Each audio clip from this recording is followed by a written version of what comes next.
honor of Father's Day this Sunday, our next guest is sharing tips on how to raise coachable, resilient children. And he knows a thing or two about resilience. He sure does. We've interviewed Brian Mazza on Pix 11 before. He's an entrepreneur, fitness expert, husband and dad to two beautiful boys. What you may not know about him is that he had a life-changing experience in 2020 when he and his family narrowly escaped a fire that completely destroyed their home.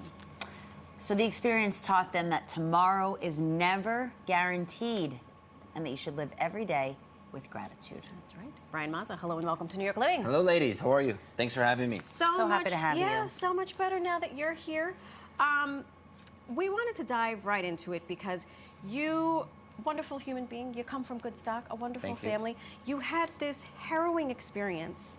And I wonder if you could tell us a little bit about it because it kind of changed and it evolved how you were or are as a person, as a dad, and as a husband. So what happened? Listen, everyone faces adversity in many different ways. Everyone has their own thing going on. And unfortunately, we faced a house fire that we ultimately lost. Yeah. So we train with the Navy SEALs a lot, and they have a 2-minute drill. And that 2-minute drill is you could sulk for 2 minutes, cry, let it out, scream, but then the sun is going to rise tomorrow, and you have to move forward. That's right. So we took this as an opportunity as a family to get closer. We took this as an opportunity to get stronger. And I took it as an opportunity as a leader, a co-leader of my family, to get stronger mentally, physically, spiritually, in every facet, to show my children that it's okay to fall. The house fire is us falling, but we're going to get back up, and we're going to build a stronger home. And it really was, and I know there's a lot to your story, but they literally put the boys to bed. You see smoke, but you see no flames, and the fire was... Yeah, I mean, it was really wild. Just like any married couple who argues to check on the kids or go upstairs. I just got back from a trip in LA, so I was super tired. But if my wife wasn't as persistent as she was for me to go upstairs, we would have probably lost Leo if I didn't get into that room a minute when I did. So...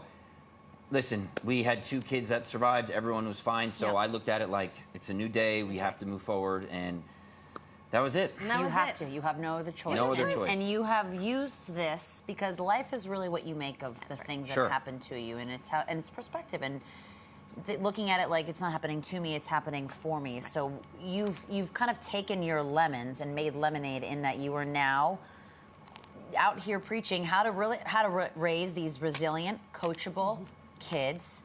What does that mean? Why is this so important? It's super important because, like I said, everyone faces adversity, right? And it's going to happen to you, but it's how you react to it. So it's pretty true that if you raise coachable children, they will have a more successful chance of being successful adults. And by coachable, that doesn't mean they need to be sporty. No, it has nothing to do with sports. That's right. This has to do with, you're going to probably be told no more than told yes in your life. You're going to get rejected. You're not going to have a good time all the time. It's not always going to be a picnic. Not everyone's going to love you. Not everyone's going to love you or like you, and that's just the truth. So if you can, as a parent, coach your kids that way and show them that not everything is going to be a picnic and a high five.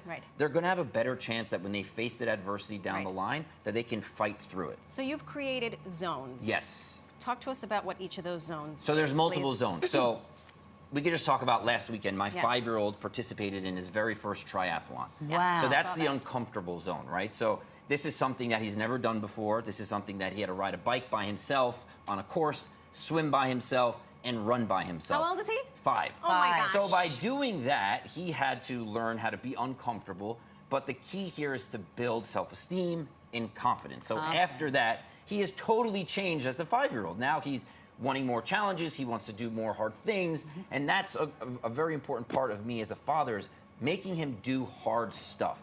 And when you do hard stuff with awesome people, you grow. Right. Wow.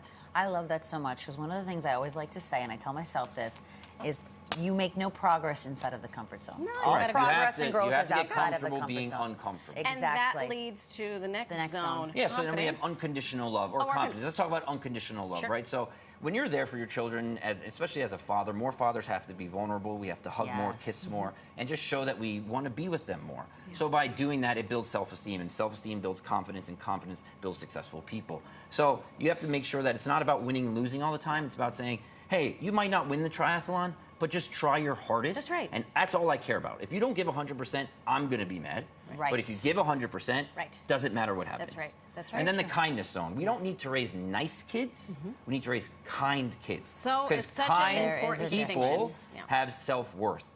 And then it's fulfilling when you do something kind for somebody. And by doing that, again, it builds confidence. Right. Yep. And that was the last one? Did we get to all of them? We did confidence, we did Confidence. kindness, and we did, yeah, we got all of them. We did. That was 4. Yep. Thank you. Unbelievable. How do you know, and you know, I'm a mom.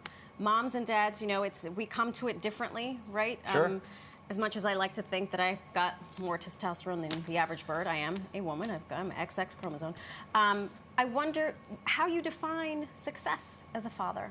It's great. I get that question a lot. I think success for me as a father is how can I become the best possible version of myself for my family? Yeah. It has nothing to do with money, cars, watches. I mean, people think that's a success. But success for me is how can I lead my kids to become better adults? Sure. And if I can lead them to be better adults, then I know I did my job. My dad did that with us, hopefully.